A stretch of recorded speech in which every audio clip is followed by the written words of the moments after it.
There used to be a saying, to beat all but the devil. It was about impossible tasks.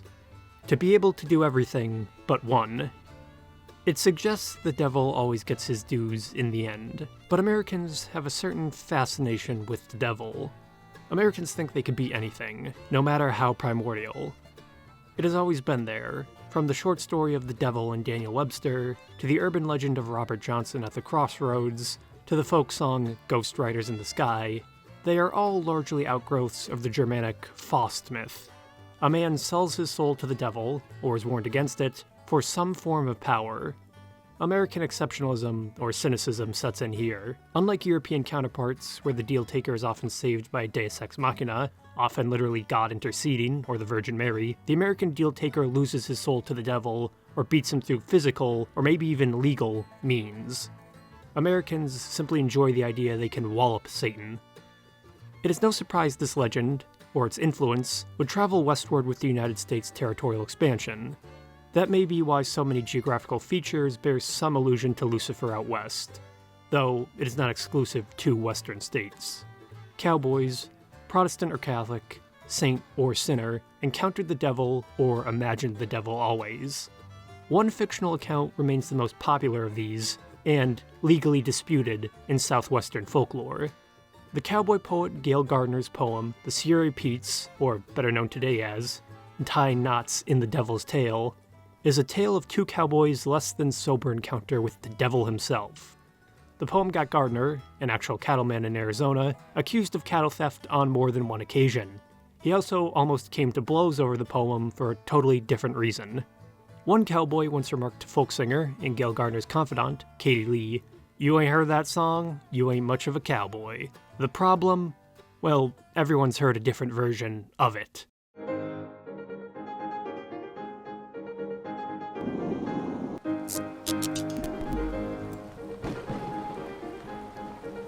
One will not find Gail Gardner's name very much outside the United States' historical cattle country, but he was, and still is, a cultural force in Arizona. The young Gardner was born Christmas Day, 1892, to James I. Gardner, a storekeeper, and Rebecca Bell Gardner in the northern part of the city of Prescott, then part of the Arizona Territory, or, as Gail Gardner pronounced it, Prescott. Gardner's father came to Prescott, overland by mule train. Gardner's mother, though, long denied being a pioneer, in her terms, as she came to Arizona by train in 1890. Gail Gardner grew up in what is considered the last generation of cowboys. Born in 1892, just after the American frontier was considered closed in 1890, but before Arizona and New Mexico's admission as states in 1912. It was a major point of pride for him. Gardner, though, did actually attend Exeter Academy in New Hampshire and Dartmouth College back east, where he earned a bachelor's degree in mathematics. His father had him pay the school in gold nuggets, which led to no end of confusion for the admissions office. Gail remarked he only returned to Arizona after college to, as he said, count cattle. Growing up among gold miners at his father's shop, working odd jobs on ranches, and joining the Dartmouth wrestling team, Gail Gardner was a rough and tumble rider as they come. Despite being quite adept at academics, Gail returned to Prescott, Arizona in 1914 after graduation. Why? He wanted to work with livestock. Cows were in his blood. He wrote more than enough about them. He started writing to entertain his family, friends, and cowboys back in Arizona, mainly humorous stories and poems about cowboys, cows, and life in developing southwestern cities written in a heavy local accent. He felt their interests were being neglected by the mass market. Many of Gardner's early poems then were privately published among personal friends. They only spread to the wider public when his friends began to perform them for other cowboys. His first poetry collection, Oriana Bull, for Cowboys Only, was only published in 1935, about 20 years after he started writing, due to copyright concerns because others were claiming his poems as their own.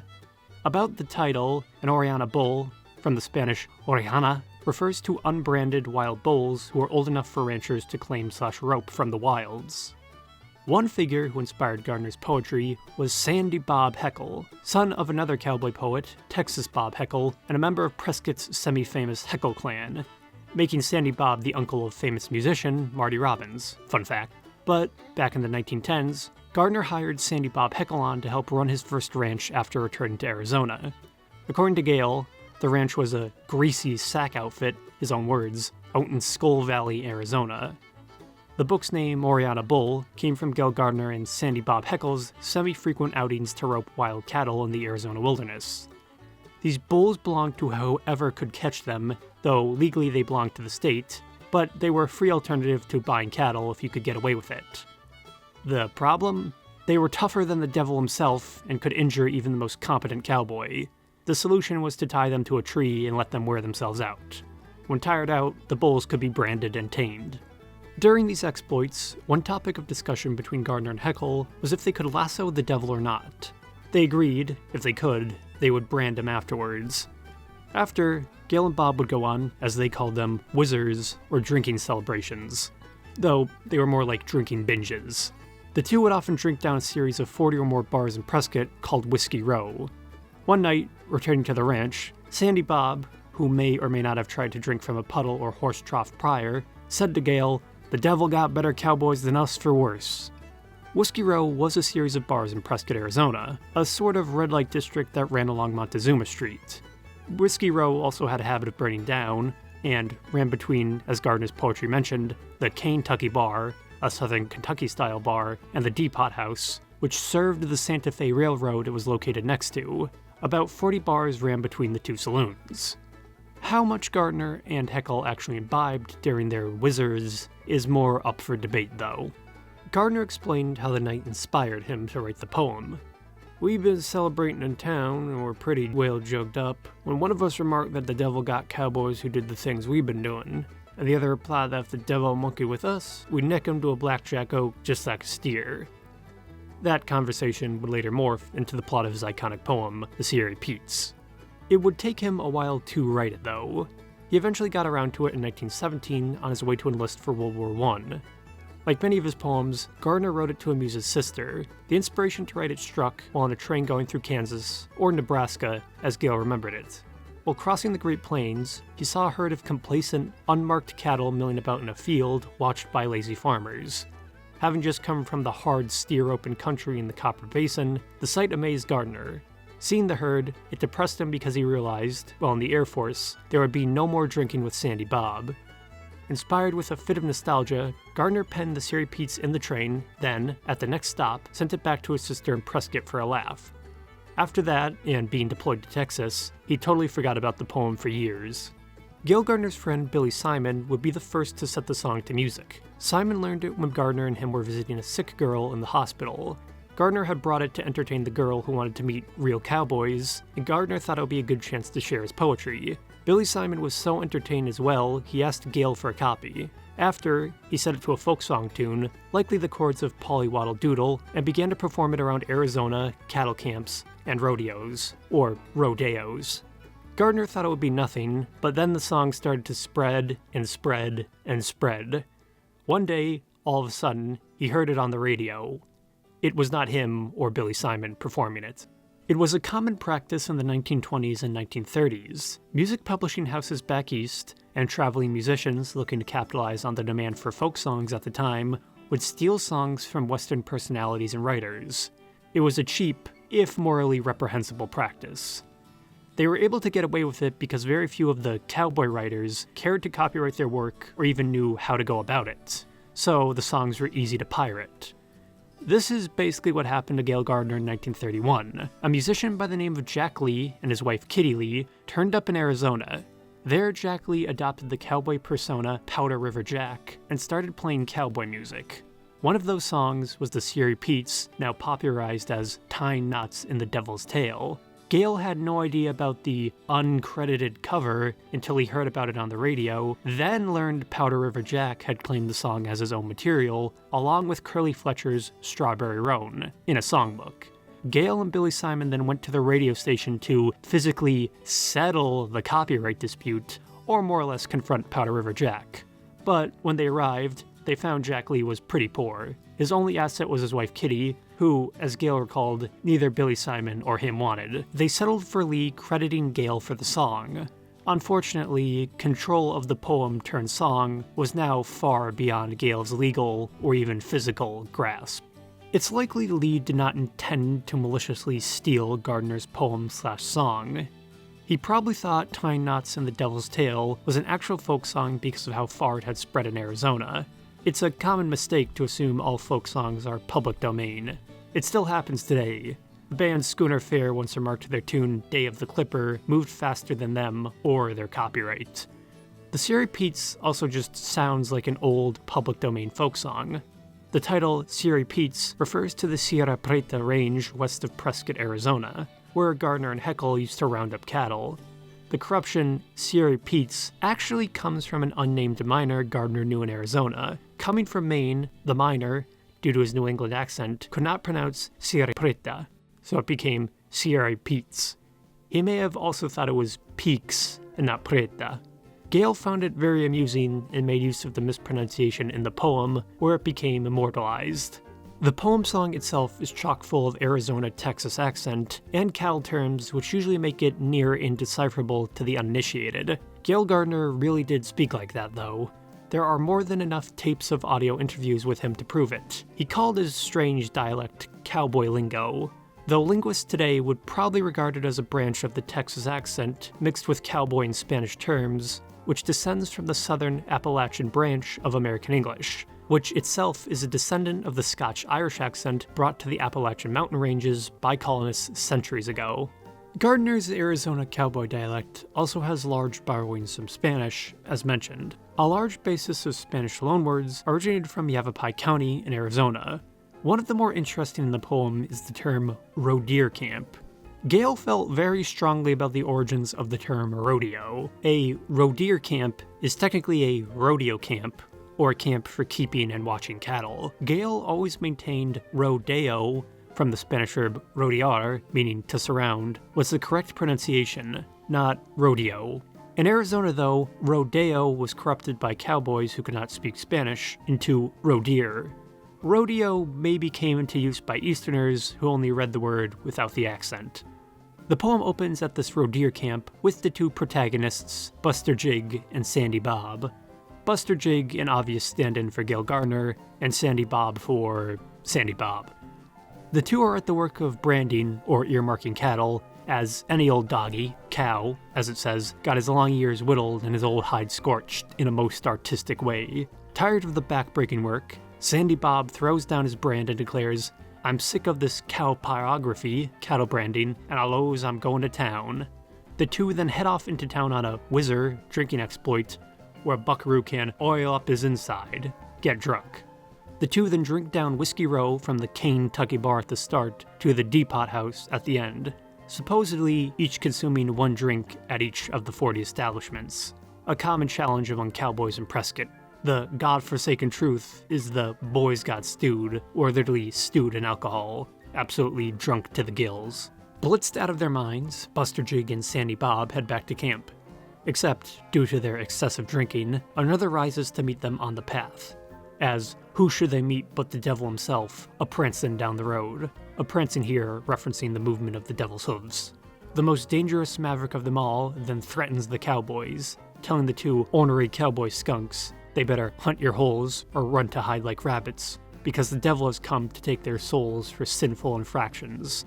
Sandy Bob, kinda tight, or hopped up on liquid courage, retorts to Satan that he ain't gonna gather no cowboy souls tonight. Sandy Bob readies his rope for the devil. Here most run into more etymological confusion though. Sandy Bob is using a lasso referred to as a sego, a term that was archaic even when Gardner used it in the poem. Most think it refers to a cigar or cigarillo, being sego, but it is a type of rope. It's a common mistake some versions of the song take for fact. A sego was a type of rope made out of seagrass, from which comes sego, used for yacht lines. Before nylon ropes, cattlemen found it useful for roping cattle. Buster Jig, though, is referred to as a riata man, riata being another type of archaic rope. Buster Jig's riata rope is made from branded rawhide, popular with ranchers in the early 1900s. Either way, with their sego and riata, Sandy Bob and Buster Jig rope the devil, Sandy Bob the horns, and Buster Jig his hind feet. The two tire and stretch Satan out while their irons for branding are getting hot. To show their victory, the cowboys crop the devil's ear with their swaller fork ear mark. The swallow fork mark was Gail Gardner's and Sandy Bob's actual cattle mark when ranching, then brand him up. The devil, tied to a blackjack oak, is unable to escape. Then, finally, for the joke, they dehorned the devil with a saw and knotted his tail for a joke. So if you're ever in the Sierry Petes and hear a hell of a wail, it's only the devil crying about his tail. Thus, the song has one of its names. Any controversy the poem produced, though, had nothing to do with the devil. It was more the lyrics people took issue with. Many claim the opening of the poem is Buster Jig and Sandy Bob rustling or stealing cattle. Gardner long denied this, though. People think the term cow pyrography, or cowboyography, referred to forging cattle brands, a practice where cattlemen would find lost, but branded, cattle and forge their ranch's mark on them. Pyrography is the art of burning symbols into wood, and cowboyography referred to the unseemly practice of brand forgery. It was common courtesy to return lost cattle to their original owners. Accusations of cattle stealing so annoyed Gail Gardner, he later changed the line from "I'm sick of this cow pyrography" to "I'm sick of the smell of burning hair." Some versions do retain the term, though, which annoyed Gardner. He usually disliked alternate versions of the poem/song, but admitted there was not much point in fighting them. He did not mind as long as people credited him as the original writer. Most modernized versions then adapt the song for a non-Arizona cowboy audience. Gail, though, said any true cowboy could easily understand his work. The poem song has then become a sort of keynote of southwestern folk music. It's been covered by all sorts of musicians who border on folk or country. Folk musician Townes Van Zandt was known to perform the song live every once in a while, though his version eases up on the accent in the song, referring to it as the Sierry Petes. Country music great Michael Martin Murphey has recorded his own version of the song with more accessible lyrics. He has even gone out of his way to explain a bit of the history behind the song. On more recent versions, Western musician Colter Wall, along with Blake Berglund and Cor Blund, have performed their own cover of the song. Wall's version also retains the controversial verse as cowboyography, though referring to the characters as Rusty Diggs and Sandy Sam, so maybe it's best regarded as the Canadian version? Even Gail Gardner's own grandson, another cowboy poet, Gale Steger, has performed his grandfather's song, so it's not forgotten at all. As all these versions credit the original author, Gail I. Gardner, it is unlikely Gardner would have cared much. He gave his blessings to those who loved his work. He explained on his own authorship of the poem, "Don't doubt it, it's a fearfully pirated song. She got plumb away from me." It accidentally became a perfect example of Western folklore. Despite all the struggles and mistaken authorship, the song Nor Arizona could beat the humor out of Gail Gardner. Despite his broken bones, busted hip, and even losing an eye to cancer, Gail Gardner kept on writing. He spent the later part of his life as Prescott's postmaster, and, as Postmaster Gardner remarked upon his esteemed position, all you got to do is get yourself an old broken-down cowboy, then punch out his brains. Now you'll have yourself a first-class postmaster. The poem did produce the greatest gift of Gardner's life, though. In 1958, for his 66th birthday, Gail's son-in-law commissioned an oil painting of the poem for the writer. The painting was done by famous Western artist George Phippen. Phippen had actually snuck into Gail's house to study the cowboy poet's old equipment, which he used/painted in the portrait. The equipment is accurate for about 1910s Arizona. Gail was so pleased by Phippen's painting, he referred to it as the greatest birthday gift he ever received, and hung it above his fireplace in his house. It still sits above the fireplace at the Gardner House in Prescott, Arizona to this day, except when it's loaned out to museums for exhibits, but it always returns to that fireplace. As Gail Gardner's poetry always returns to Arizona, cows, and maybe the devil. Buster Jig and Sandy Bob proved you can beat the devil, and he is still singing the poet laureate of Arizona's poem. Away up high in the Sierry Petes, where the yeller pines grows tall, old Sandy Bob and Buster Jig had a roe deer camp last fall. They taken their horses and their running irons, and maybe a dog or two, and they lowed they'd brand all the long-eared calves that come within their view, and any old doggy that flapped long ears. For my buckaroos, I'd like to give a thanks to my supporter, the Jill Samini family. The most artistic way.